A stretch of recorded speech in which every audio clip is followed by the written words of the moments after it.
Welcome back, it's Don, and today I got a big video for you guys. We are going to be talking about Elden Ring, CyberPunk 2077, and Marvel's Spider-Man Remastered. Now, before we get into that, if you haven't subscribed already, please hit that subscribe button, hit that notification bell to get notified about all my upcoming videos, and hit the like button. It helps the channel a ton. Now, let's get started with this VGC article that is all about Elden Ring. It's titled, Elden Ring's next reveal isn't months and months away. Journalists suggest fans won't have to wait much longer to see from Software's game. Now, we've heard about this quite a bit, right? Like, we talked about this few days back, maybe a week ago, and unfortunately we didn't see it at the rumored date that would be the Game Awards. But I think based on this article, it looks like we shouldn't give up all hope. So speaking in a GamesBeat video on Friday, Jeff Grubb, a writer known for breaking news stories in the game space, commented on Elden Ring's absence from this week's The Game Awards,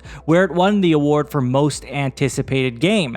They're obviously working on this game. They didn't show it here, but I think they probably could have if they wanted to, he said. I think it's at that state, but let's just give it a month or two more. He also added, here's one thing I've heard that I can say, have a little bit more patience, but just a little bit more. That doesn't mean days. I don't think it quite means weeks, but it doesn't mean months and months and months. So we know that this is a game we've been waiting for a long time. It won the most anticipated game award, which actually surprised me based on the list that was there.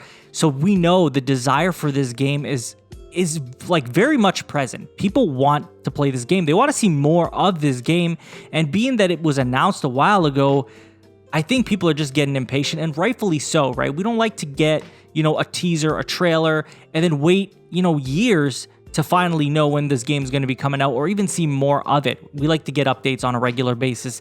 And this really is hopeful, Jeff Grubb knows stuff. Like I said, he's somebody who has broken news stories in the game space about, things that aren't announced or unannounced trailers or what may be happening. So it's not out of the realm of possibility that he could be saying the truth. So it is a reason to get excited. But again, as I always say, unless it's factual evidence or factual that we know exactly when it's going to get shown, just act as if it's not going to happen, because we don't want to get our hopes up just to get crushed. But I really do believe, at least in a realistic sense, that Jeff Grubb probably does know what he's talking about, and he is probably correct about there being a showing soon. I think in a couple months is not a long time. I think we could totally see this at a State of Play or something else, but I think it's going to be sooner rather than later. Maybe by the summer we'll know more about it. Hopefully it is a title for 2021, because we've been waiting a long time, and it would be a good idea to drop it in 2021 in my opinion. But on to our next topic, and this is all about CyberPunk 2077, the game that just can't get a break, basically. And not to say that it should get a break, as it looks like the console versions are quite broken. Even the PC versions do have their issues, but I personally am playing it on the PS5, obviously the PS4 version, and I do have to agree, the game is quite broken. I hear it's even worse on the PS4 base console, so I can't imagine that, people don't have a reason to be upset. But basically, CyberPunk developers have come out and apologized, essentially. To put it short, they've apologized for not allowing people to see it, to really make an informed decision.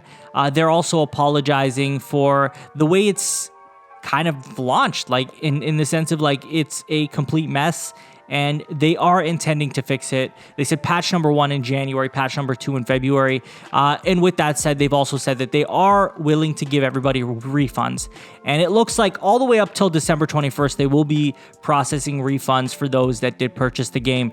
Now, I do know that Sony, at least from what I've seen, may not be processing all refunds just yet.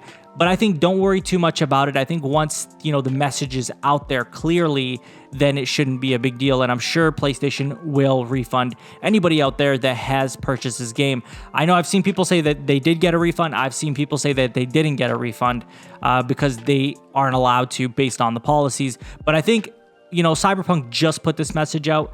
I'm sure they're in talks with PlayStation to let them know, hey, we'll eat the cost of that. And hopefully that is something that is dealt with.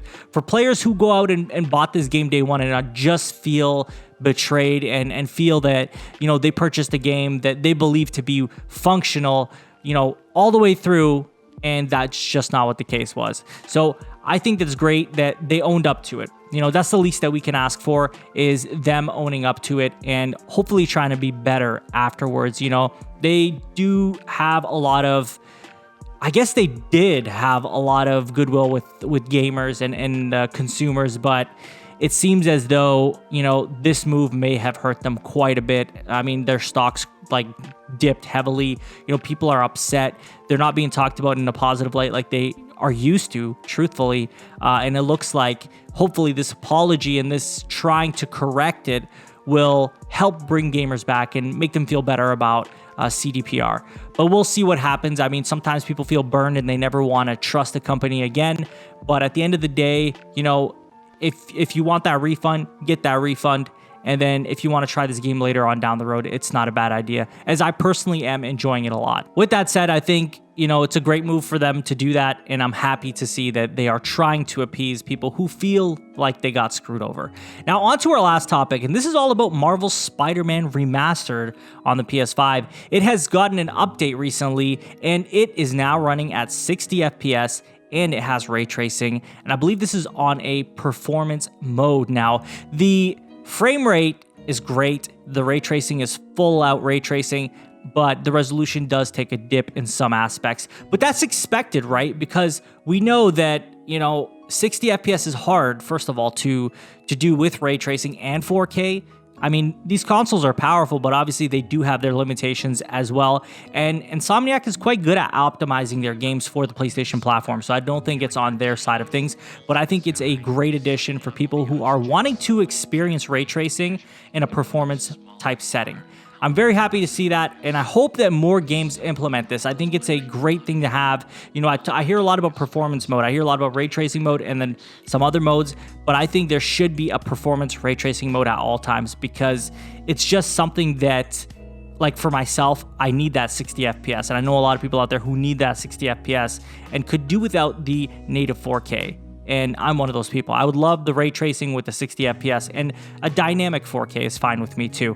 Now, that pretty much wraps up this video. I would love to hear about what your guys' thoughts are on Elden Ring. Do you think we're going to see it soon, like Jeff Grubb seems to be hinting at? And when do you think this could be? Could this be at a PlayStation event? Could this be at another event? How do you feel about CyberPunk 2077 developers apologizing for what happened? Are you appeased by their apology and their willingness to refund gamers who have purchased the game? And lastly, are you excited about this performance ray tracing mode for Spider-Man Remastered on the PS5? Let me know in the comments. And as always, if you haven't subscribed already, please hit that subscribe button, hit that notification bell to get notified about all my upcoming videos. Hit the like button, it helps the channel a ton. You can follow me on Twitter and Twitch. Links will be in the description, and I'll talk to you guys on the next one. Take care.